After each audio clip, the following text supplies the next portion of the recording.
Welcome back, Mr. Goodberry. The First Star Logistics studio is fully equipped and ready to record.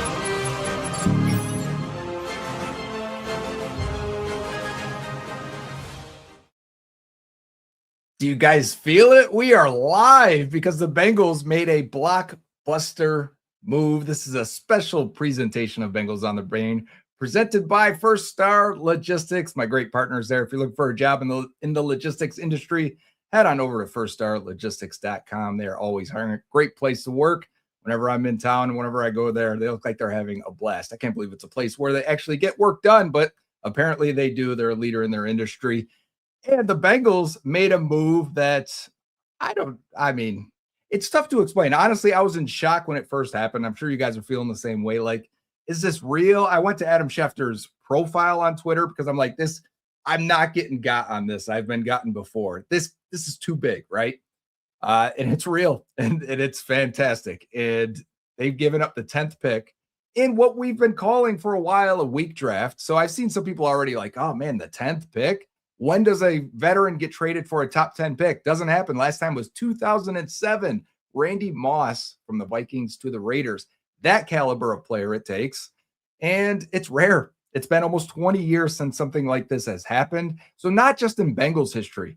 We don't expect these things to happen as Bengals fans. They don't happen around the league. This is leading Sports Center news type stuff. Dexter Lawrence, the best nose tackle in the league by far. I mean, and in terms of, we'll get into his data and the numbers and his impact. We got some film here queued up for you.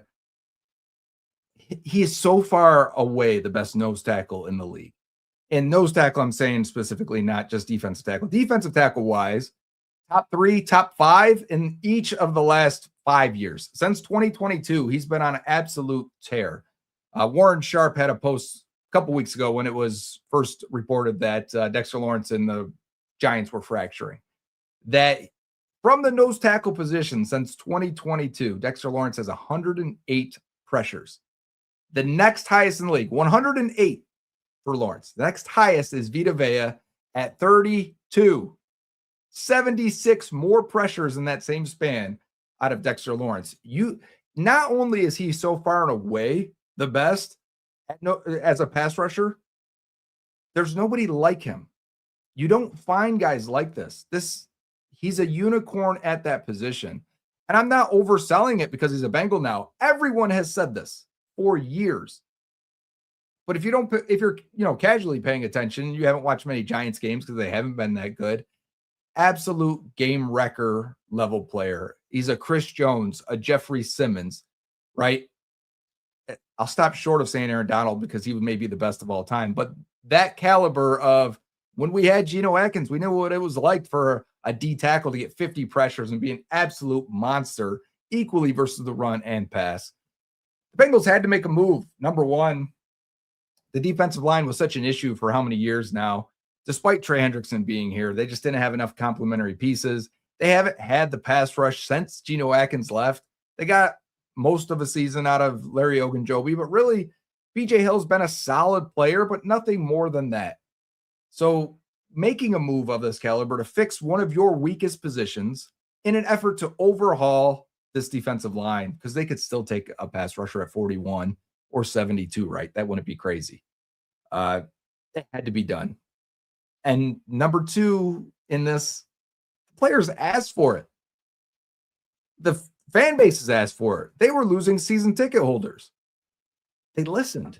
Like, not the shock of just actually doing the trade, because there was buzz, right? You saw the internet the last week or so. The random vague memes and GIFs and just people that are insiders or pretend to be insiders or know someone. Maybe their neighbor is someone in the organization, whatever it takes. But you've seen this over the last few days, and I'm like, I don't even believe it could happen. I don't even believe the Bengals would actually pull the trigger on something like this. I was told they called about Max Crosby. I didn't even believe it. And this is from a guy that I trust. And I'm like, I don't believe it. But now I do. Now I do believe that they felt the pressure. They've seen the cries from the fan base and the players at the Super Bowl Radio Row saying, get us Max Crosby, Jeffrey Simmons. We didn't know Dexter Lawrence would be available. He would have been someone we've talked about. It just happened recently. And Lawrence has been incredibly consistent as a pass rusher throughout his career. He had a half a sack last year. I understand that. He was still extremely good. We just watched the last 2 years of pressures just earlier today when the news broke. We went right to the film and we were watching it earlier. That was streamed on X at Joe Goodberry. You can still go back and watch that. We'll do a full film breakdown on the next episode of Bengals on the Brain presented by First Star Logistics as well. But we watched all those pressures. It's still there. He's never had a bad pass rushing season, despite the half a sack. He creates for so many players around him. As a run defender, maybe started to slip a little bit last year. He's got that big brace on his elbow. I wonder if it started to affect him. But still, crazy good run defender. Still in the double digits, in the upper 20s to 30s for run defense stops. That's him solo stopping, making solo defensive stops. Still an extremely good player. It's 28 years old, and it also includes a new contract, which I'm excited to see what that means, because he's going to be the highest paid defensive tackle in the league. He could be. The Bengals could be spending the most at defensive tackle in the entire league after this. They signed Jonathan Allen. BJ Hill was signed last year. TJ Slayton was signed the year before. Who's getting cut? It's not Allen. They just signed him. I don't think it's BJ Hill. Different position than Dexter Lawrence, right? Could Slayton be cut? I thought Slayton could be involved in the trade. Obviously, the Giants had no interest. The Bengals don't need the cap space, but they could use it. They're probably going to have to lower Dexter Lawrence cap hit with this extension or restructure Joe Burrow. Both seem, if I were to say which one's more likely, just lowering the cap hit for Lawrence. But it's probably safer to lower the cap hit for Joe Burrow because you're going to keep him, which is also part of the fallout and conversation here. You got Burrow what he wanted in a lot of ways, right? If Burrow was feeling frustration, if that was real, and how wouldn't he feel the frustration? We feel it. You feel it. You just got the best nose tackle in the league. You just gave up the 10th overall pick in an aggressive trade. Like I said, this hasn't happened since 2007. You got an all-pro, Pro Bowl player.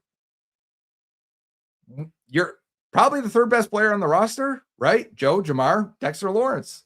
That's the level. And then probably it says that an extension will be with this deal. Probably giving a major extension as well. Probably a lot of guaranteed money. Something the Bengals don't typically do, especially for outside free agents. It's a lot. It's a lot to take in. It's a lot to talk about. It's exciting. I've already seen people like, this is Super Bowl's back on the table. It's going to affect Vegas lines, no doubt. No doubt. I just had this, was it the last, maybe 2 episodes ago, talking about that 10th pick and how often that rookie actually makes a above average impact. You may get a solid impact, a solid starter out of him. But an above average or a Pro Bowl level, unlikely. Very unlikely. Year one, I mean. You're inserting a guy that should still be in his prime as long as the elbow's fine and he's got to pass that physical and all that, which is going to be before the draft, right? That's a huge boost to this year's odds. Future odds, 2031 odds, maybe not. But 2026, 2027 odds, yeah. The locker room has to be buzzing right now. I talked about this when we were off of Super Bowl row that week, that radio row, how making a move is huge. Like it's not just the impact on the field. And I want to talk about that too and how it affects all the players around Lawrence.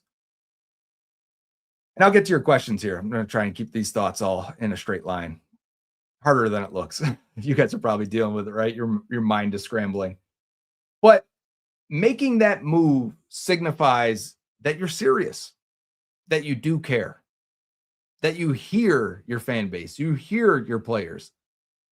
You probably hear your personnel department. You're probably hearing your coaching staff. And that a move needs to be made because you've just missed the playoffs 3 years in a row and you have Joe Burrow, Jamar Chase, and T. Higgins. Like, what is going on here? Your defense was historically bad. Make a move. I was not satisfied with their free agency. I think the people that were and maybe tried to talk us down in the comments sometimes, you can't tell me now you're not much more satisfied, right? Looking back now, boy, Mafe and Jonathan Allen wasn't enough. It was never enough. Adding Lawrence to it, that's nice. And you don't have to feel great about Mafe, Murphy, and Shamara at edge. They just have to be athletes. They have to be exactly who they've been, to be honest with you. Shamara, let's take a step in the right way. But you know what I'm saying? They just have to be athletic, win one-on-one opportunities, because Lawrence demands a double team. We just watched all the film of his run stops and his pass rushes. And whenever he got singled, he won. Whenever the offense said, we just got to single him here because they're sending 5, Lawrence won. Having a winner on this defensive line is a goal. You have to have that. That's why I didn't want Trey to go, because it was the only one-on-one winner they had. They've got one again. There was only a couple guys you could go get. We've said this: Max Crosby, Jeffrey Simmons. And we didn't know Lawrence was going to be available, Lawrence being the other, to actually try to replace what you had in Trey. And maybe it's not a 1-for-1. He's not going to get 17.5 sacks. I understand that. He's going to be much better against the run. But the impact of what he has, force multiplication, Al Golden, when you have a nose tackle against the run, like a DJ Reader, like a Dexter Lawrence, I don't need to bring that safety in the box as often. Now I'm a little more protected on play action, because you have to block him with 2 guys. And now when I have that winner as a pass rusher, I can get home a little bit quicker. These safeties are going to have an easier job. These corners are going to have an easier job. It's going to be an easier job as they're pinching the blocking in for the edge rushers. And I expect, we saw this, if you guys watch Bengals on the Brain, my last point, then we'll get to the questions. You guys watch Bengals on the Brain, especially in the second half of last year. I know it was hard to watch the Bengals and the defense, but when we did episodes, not Bengals on the Brain, it's not hard to watch. But when we did film reviews of the defense, they started playing so much more 3-4 defense, right? They started kicking out Murphy and the ends. There was a whole group of guys on the other side, Osai and others, but started kicking them out a little bit wider. You're going with McKinley Jackson, TJ Slayton, and BJ Hill at defensive tackle, McKinley at nose. Now, I think they're going to play more 3-4. If you look at the way Boye Mafe was playing at Seattle, he's a stand-up outside edge rusher. Murphy has shown he can do that. Now your D-line is going to be Lawrence, BJ Hill, Jonathan Allen. You could also say, Allen, we don't want you on rundowns. TJ Slayton goes in that spot. That's some beef on the D-line at that point. You can defend the run with that.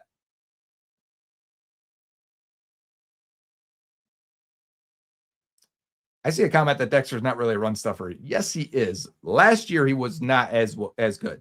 He is and has been a very good run defender. Nose tackle. Remember, he's a nose tackle. His job is to tie 2 guys up. He does that.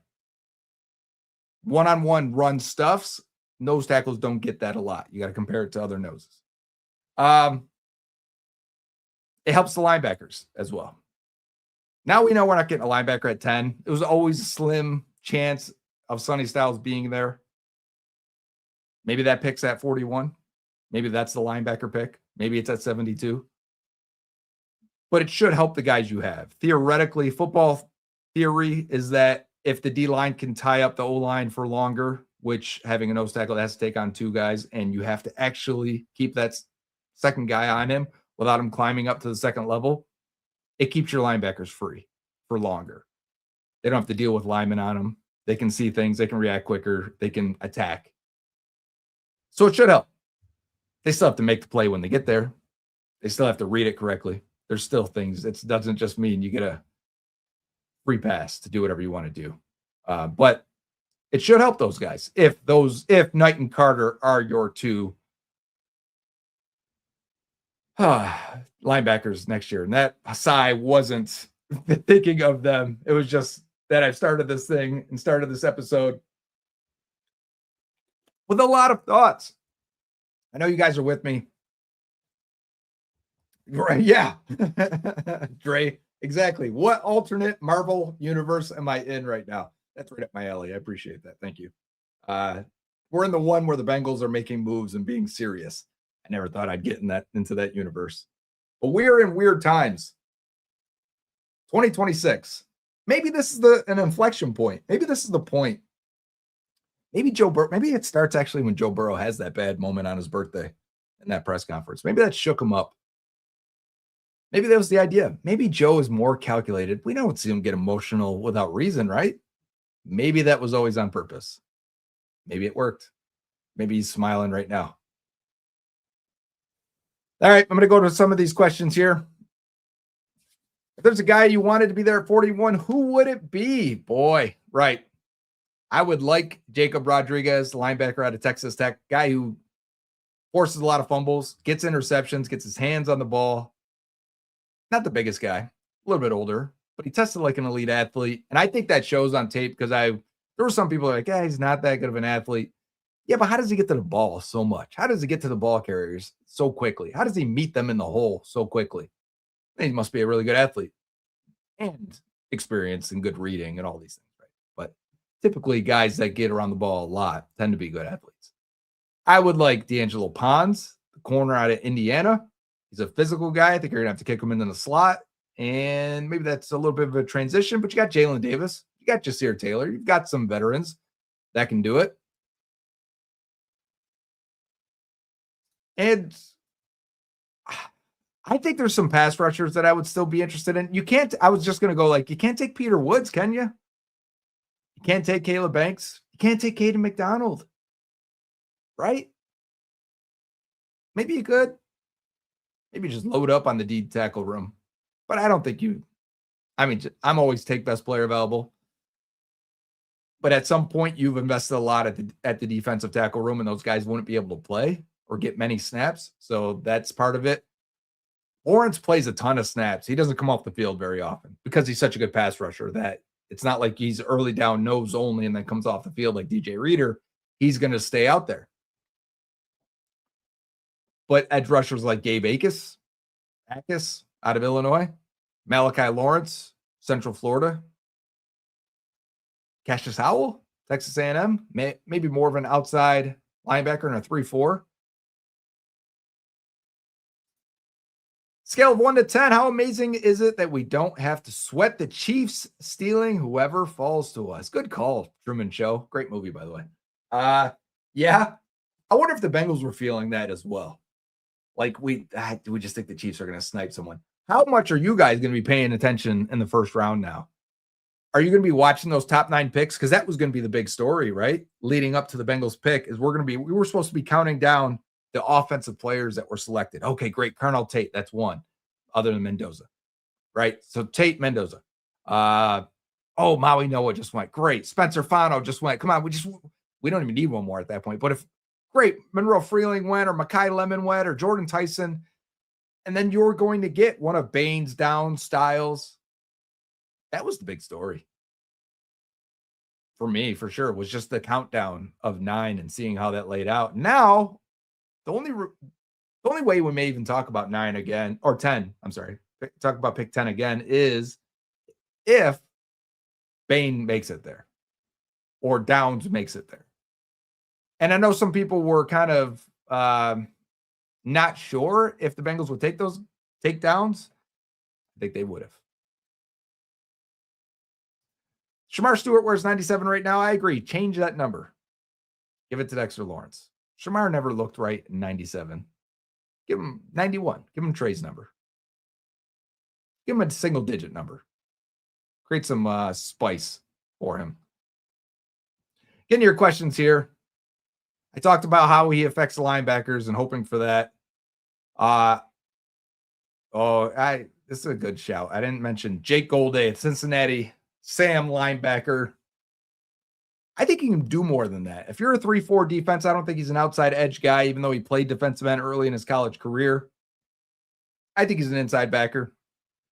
in a 3-4 defense. So, yeah, that wouldn't be crazy to me if they took a Jake Golday. I wonder where he's at. He was still a little rough around the edges, I think, at linebacker. Although I thought Cincinnati asked him to do a lot of things that he would have to do in the NFL, including at times kicking out to the slot and carrying guys in coverage, which you don't see a lot of linebackers do. There's a lot of linebackers in this class. CJ Allen, Anthony Hill, Josiah Trotter don't cover at all. They almost never do. And when they do, they look terrible at doing it. So it's nice to see that they asked Jake Golday to do that. This is a hilarious question up here. I lost it for a second there. Not a question, maybe, but I bet they still take a commercial break at pick 10. Like it's already been planned out. And that would have been the Bengals pick. You know, other fan bases see this as well and talk about it. I think the Commanders say that they always go on commercial break for them as well. So we'll see. How does Allen fit with Dex? Allen, Truman Show again. Good questions again. Allen is more of your, it sounded like they wanted to reduce his snaps anyways, but it sounds like he's going to be an interior pass rusher and nickel. I don't know how much they're going to put him out there on the base downs if they keep Slayton. If they keep Slayton, put Slayton out there to help defend the run. If they don't keep him, because it will be a lot to pay a backup nose tackle. No teams do that. But if they do, I'm taking Allen off the field on base downs as one of the defensive tackles, and I'm going with him as a nickel pass rusher only at that point because he can still rush the passer. Speaking of trade backs, that's something I've been thinking about lately too for 41. Depending on who's there, yeah. Right, if there's a guy that's still in the first round that you want to take him. That's available at 41. But if not, of course, I think the Bengals would still like more picks because Lawrence, as much as a help that he is for this defensive line and a need to address pass rush, he doesn't really fill the other needs. He doesn't fill that other edge position. You need 4 edges. They don't really have a 4th guy. He doesn't really fill linebacker. He doesn't really fill slot corner, right? He's an addition and raising the ceiling and the floor. I'll take a great player and figure out the rest. But what I'm saying is you kind of still need to add a body at D end, at linebacker, at corner. Don't have to at safety, but I would like a safety down the line. It's a really strong safety class. So if you want to trade back and collect extra picks, because I still think swing tackle, they've done a lot of work at running back, if that's running back number 3, and tight end. This class is so strong at tight end, they'd be fools not to draft one. So some picks are going to go on the offensive side. They've done a lot of work with quarterbacks as well. If they took a receiver, would you be shocked? I wouldn't be. They always draft receiver. About that time again after losing Jermaine Burton and getting not much for him. I wanted to play some of this film here of Dexter Lawrence. Burke, if you've got that queued up, I think now would be a good time for a little reset and remembering what Lawrence is and what he can do. Last year with the Giants. There we go. Yeah. Number 97 there at the nose spot. This looks like it's from 2024 because I remember this play. Just easily beating that guard. You're going to see him win with agility, explosion, power. You see that power right there as he just goes right through that center. He's in, like, look at that center. He is begging for help. That ball gets batted in the air, gets intercepted. Like, that's all Dexter Lawrence. You can't, and there he's splitting a double team. I was going to say you don't want to block him one-on-one. That's a double team. Still makes his way through it. Just an absolutely dominant player that we haven't had at that position since the last time we had 97. But even then, size-wise, Lawrence is such a freak there for him to be able to move. Nose tackles are rarely worth premium assets. Spending it in the first round. People are asking me about Caden McDonald. Wasn't worth the first round pick, or at least top 15 maybe. Because he didn't have the pass rushing chops. If he does, those guys are worth the pick. Lawrence is the rare. He's the unicorn. He's the nose that can rush the passer. And you're seeing it here, man. Like just rare combo, size, speed, technique, hand usage. I mean, Anthony Bradford is begging for help as he puts him on skates there. He's going to do it again. I mean, once you hit him with power and then come back with the swim move, this guy's just, what's he going to do at that point? You got the whole toolbox you're throwing at him. Yeah. Dexter Lawrence. This is fun. This is the fun. If we don't have fun now, when do we have it?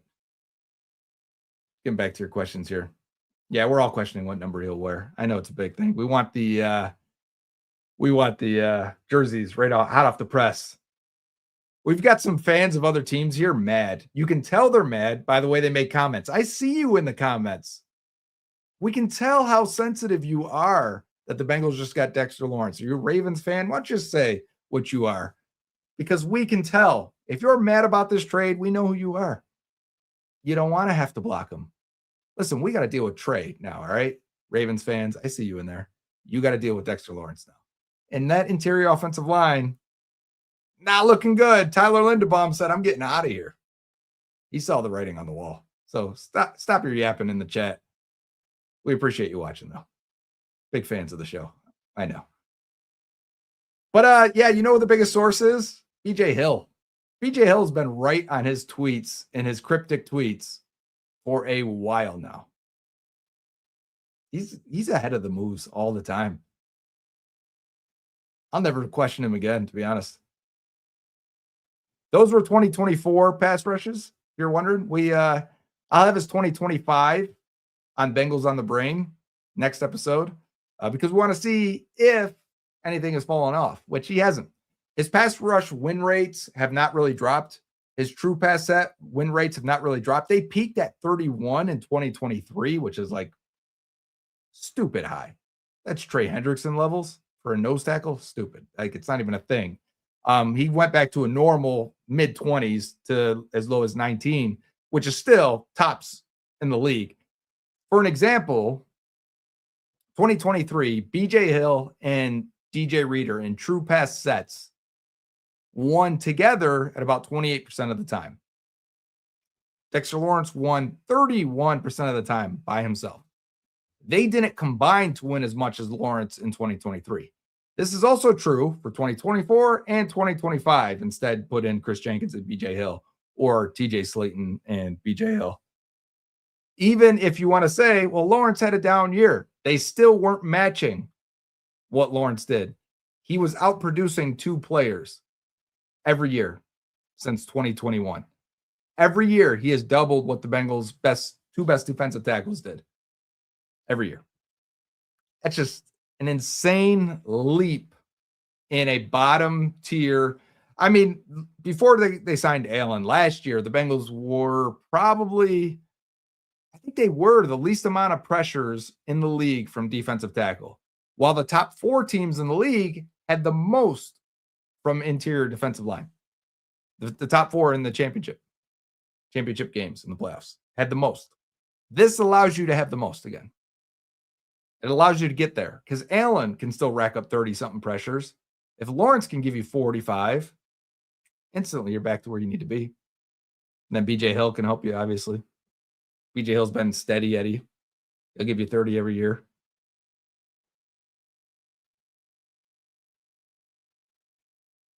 Go celebrate with a Sprite. I don't have a Sprite, but I have vitamin water. It's good for you. Gave up a cost-controlled 5-year deal. That is fair. That is part of giving up a trade. It's why teams don't like to give up premium assets in the draft. You have that 5-year deal. It also would have cost the Bengals $20 million in cash to pick 10.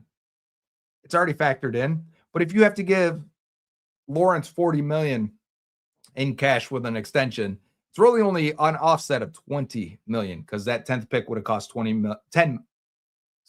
that 10th pick would have cost $20 million in 2026 in terms of cash. His cap hit wouldn't have been that high, but they're guaranteed contracts. You understand what I'm saying? And I agree with this right here from Mr. Blaze. This is what I was basically trying to say. The Bengals went from being terrible at defensive tackle to having one of the better rooms in the league. Best, maybe. I mean, I don't think the Chiefs with Chris Jones or the Titans with Jeffrey Simmons have a lot next to him. I will take Jonathan Allen, BJ Hill, and TJ Slayton. We'll see how many of those guys are on the roster in the coming weeks. I can't see Hill or Allen getting released or anything, but maybe Slayton gets moved for a 5th round pick or something and, or cut him. That is one of the better defensive tackle rooms in the league at that point. Huge upgrade.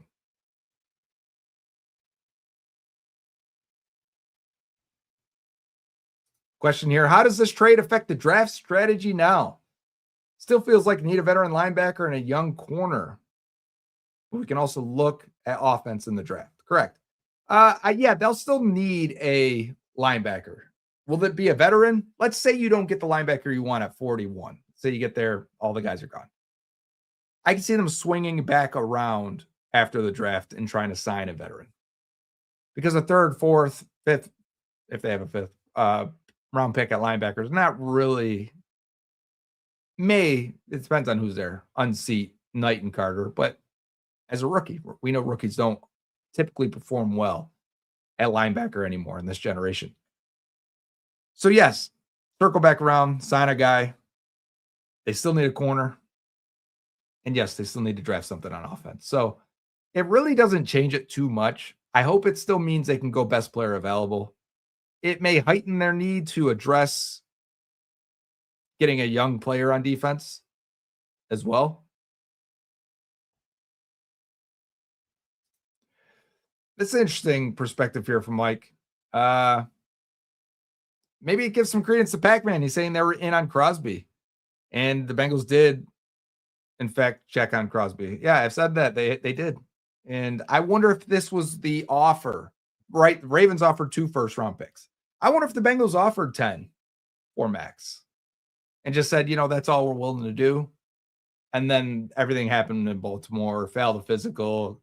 Can you really give up a 10 after that? Because probably not a good look, number one. Number two, clearly something was wrong with Max Crosby for him to fail physical. You can't fail him for nothing, right? There had to be something there. Just the comfort level is what you have to decide in Baltimore. And clearly they were like, yeah, we're not going to do it. If they're nefarious about it and wanted to get Trey, maybe. Not the point. The Bengals would have had to have accepted that same risk. With Dexter Lawrence, they're going to have to check his elbow. And he's been wearing a brace on it. But I don't think you would. It's also why you wouldn't wait until draft day and to see who was there at 10 and then trade it for Lawrence, because you want to check this out first. You want to get him in. You want to negotiate a contract first. But I do think they were in on, good call on the Titans. I do think they're in on Max. Good call on the Titans. Thank you. That's why the chat's worth it. Thank you, Colin. The Titans, they signed John Franklin Myers. Thank you. You're right. That's a good one too. I'd have to see who else they have on the depth chart now.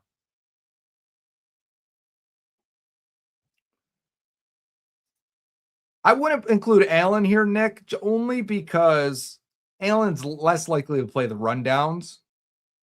And I don't, and usually when you're thinking of this, that the defensive tackles will help with the linebackers, it's in the run situation, because in the past, they still have to cover and do their thing.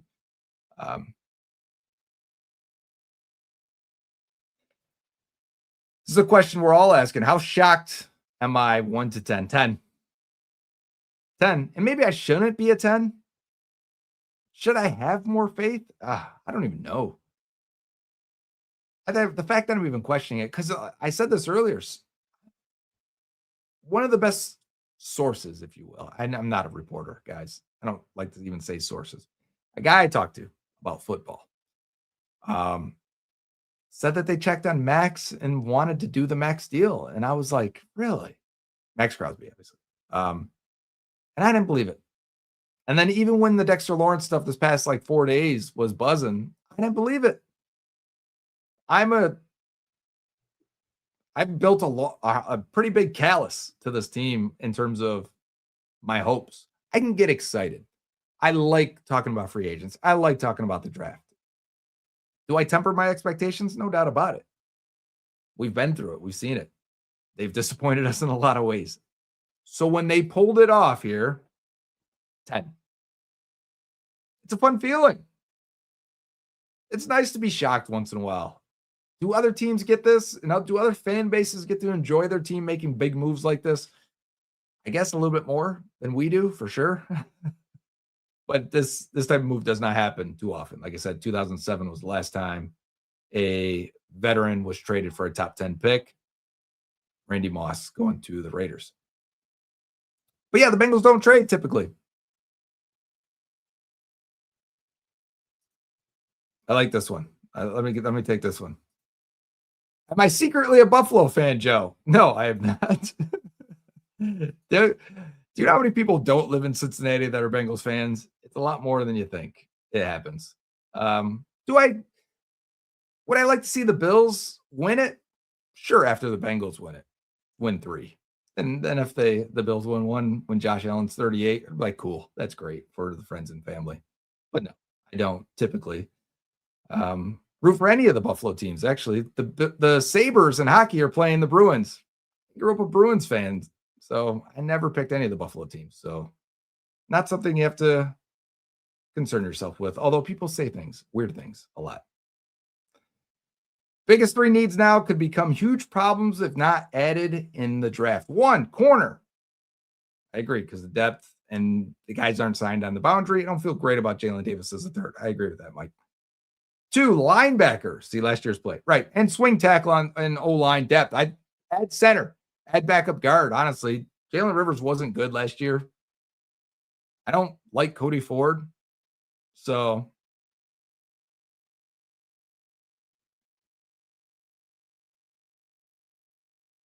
I like this one here from Cheesy Rider. Even if we don't win it all, you can now say they seriously tried. I agree. That's probably one of our biggest criticisms. One team is going to win. We know this. It can only be one team. I just want you to try to be that one team. I want you to take it seriously. I want you to do something for the fun factor, of course, but let's have fun with good football players. This is fun, and you got a good football player, and it pushes you closer to winning a championship. And it makes the players in that locker room believe that you're trying to do the right things, which is huge. Belief. You say you got to have hope. I got to believe before I can have hope, right? Give me something to believe in. That you're actually going to make a move. It's fun.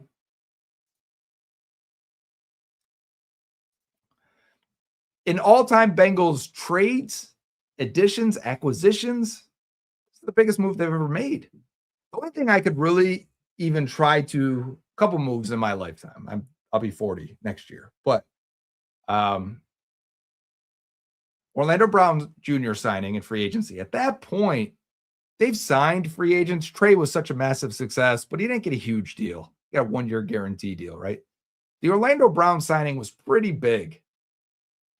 It was like, wow, they are trying to protect Burrow. They got a 3-time or 4-time Pro Bowl left tackle. Huge.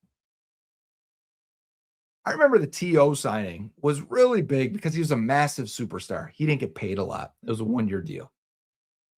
But that was like headline stuff on SportsCenter.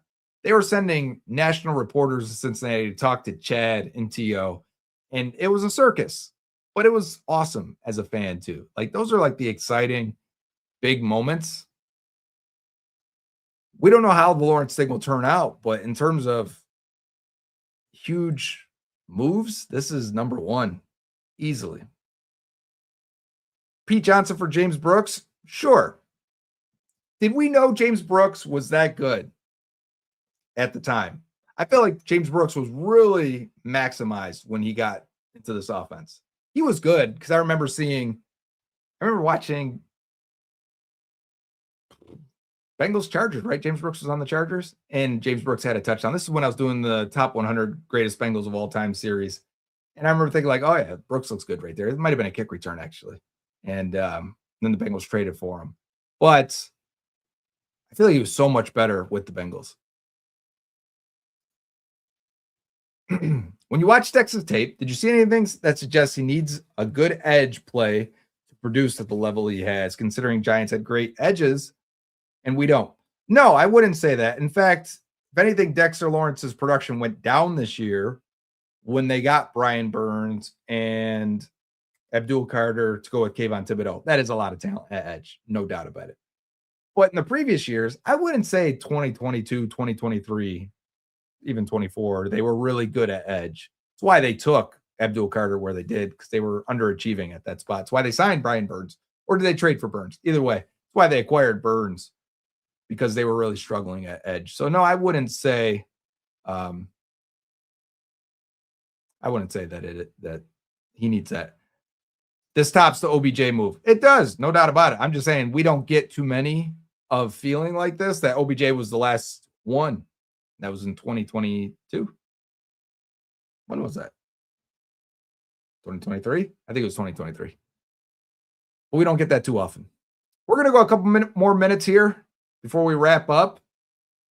We've done 45 minutes now of straight talking and straight enjoying this. Honestly, we don't get too many opportunities to have these live streams. I appreciate you guys coming out and watching, spending time in the comments and in the chat and enjoying the moves. First Star's giving us a place to just sit and hang out on a Saturday night and just kind of bask in it a little bit. As corny as that sounds, we just don't get this. We don't get this too often. To feel like the franchise really cares and really wants to make a move and doesn't want to lose Burrow, right? I didn't really have that fear, but you could see it happening. We lived through Carson Palmer and the end of that marriage, right? And that sucked. So it really wasn't out of the realm of possibility that one day it could happen. And honestly, I mean, Tom Brady one day left the Patriots. It happens. But when you make a move like this, I wonder how many people are going to call and try and get their season tickets back. I'd like to watch this team now. Because the 10th pick isn't saving your defense, right? It was always, I never felt like the 10th pick was going to swing me to believe in this team. But trading it for Dexter Lawrence goes a long way. Yeah, it does. I even like to think about what I'm saying right there. Like, does it really? Does it push? Yeah, I think it does. I think they could be the favorites in the division from something like this. The 10th pick wasn't going to do that. Was drafting Ruben Bain going to swing them to be a top 3 odds in the AFC? I don't think so. This is good. What is Dexter Lawrence's Marvel comp? Let's think about this. He is big, fast, powerful, rare, because there are no other guys like him in the league. Juggernaut's pretty good to say. Juggernaut, if you don't know, once he starts his momentum, nothing can stop him. He can only stop himself. That's a good one. You could say the Hulk as well. Yeah. Thanos. He's Thanos with all the Infinity Stones. Honestly, on the one-on-one plays, you'll see it more when we do the film. He can beat you in so many different ways. He's basically picking which Infinity Stone he wants to beat you with at that point. And he's big and fast and athletic with great moves. Just what a treat to watch anytime you watch it on tape. The Thing, good shout. Sure. Downs wasn't going to be there, someone said. So I can talk about this for a second. I started saying it to subscribers on Twitter. The thought, not just from the Bengals, but around the league, was that Bain and Downs were going to be there, or one would be there at 10. The expectation was the Bengals were going to get one of those guys. And then now over the last week or 10 days, it has been like, yeah, I don't know. I don't know if they're going to be there now. It's not as confident. And if the Bengals felt that same way, yeah, trade the pick. Go get Dexter Lawrence. Now it'll be interesting if we come back, though, and on Friday when we recap or when we get to day 2 or when, we're talking about it post-draft, like, Sonny Styles was still there. What do we think? Man, that sucks that he was still there. Or Downs, Bain. We're going to, I think the fan in you will say, give me Dexter Lawrence. But We'll see in 5 years. What if Bain's a multi-Pro Bowler? What if Downs a multi-Pro Bowler? Again, I posted a lot of statistics for guys who do not test, and the chances of them becoming a Pro Bowler are pretty slim. Bain did not test. Downs did not test. Delane did not test. He ran his 40, didn't test everything else. Maybe the Bengals are using data. Maybe Trey LeBounty is part of this. He looked at this and said, this is a terrible draft. You're taking a lot of risk if you take one of those guys. Just trade it for Dexter Lawrence. If that's the logic, that's part of the struggle with the Bengals sometimes is you don't see the logic. You don't understand the plan. Why would you make this move? If that's the logic, I'm with it. 100%. I'm with the move anyways. You know what I'm saying? But if I can use a little logic to figure it out. Last question, I believe here. How are we going to get Lawrence, Allen, Slayton, Hill, and Jenkins all snaps? First, Jenkins, he doesn't get any snaps anymore.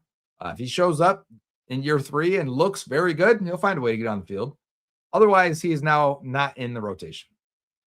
Lawrence likely plays most of the game. He doesn't come off the field too often in his past. Maybe you want to save him a little bit and rotate TJ Slayton a little more into nose. Fine. Allen is pretty much a pass rusher at this point. Let him rush from nickel.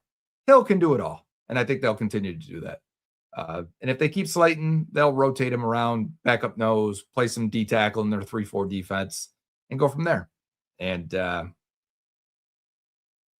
yeah, they'll find ways to get him. But Jenkins, I mean, he got all the reps last year. He got all of the pass rush nickel reps that Jonathan Allen's going to get now. And he was terrible. He was absolutely terrible. And to his credit, he shouldn't have been asked to do that. He was never a pass rusher before, but he had his chance. And Bengals made a huge upgrade. Clearly, they agreed that he was terrible. You signed Jonathan Allen. You go and trade for Dexter Lawrence. This is what happens when you don't make good draft picks as well. Jenkins, McKinley, Jackson. Let's have a better. If we're thinking about that, you can't have that day 2 coming up this next weekend. You can't have Jenkins, Burton, Jackson. Can't have that. Can't be in year 3. One of them's off the roster. The other one's likely cut, McKinley Jackson. And Jenkins gets buried because he didn't step up when he had his opportunity. Cannot have it. They need to nail day 2 next week in this draft, especially without that top 10 pick. These are still the future players on your roster. You got Dexter Lawrence now. You still need those other guys. That'll do it for this special episode of Bengals on the Brain. Dexter Lawrence trade surprise broadcast presented by First Star Logistics, my great partners.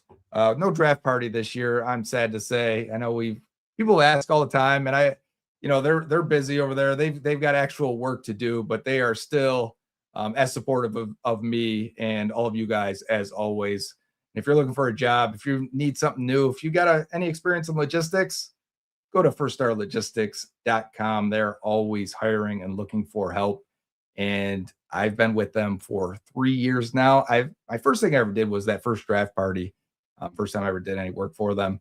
And it's been nothing but first class all the way with them. So if you're considering or looking for a new job, and who isn't, really, consider First Star Logistics. Until next time, Hoo day.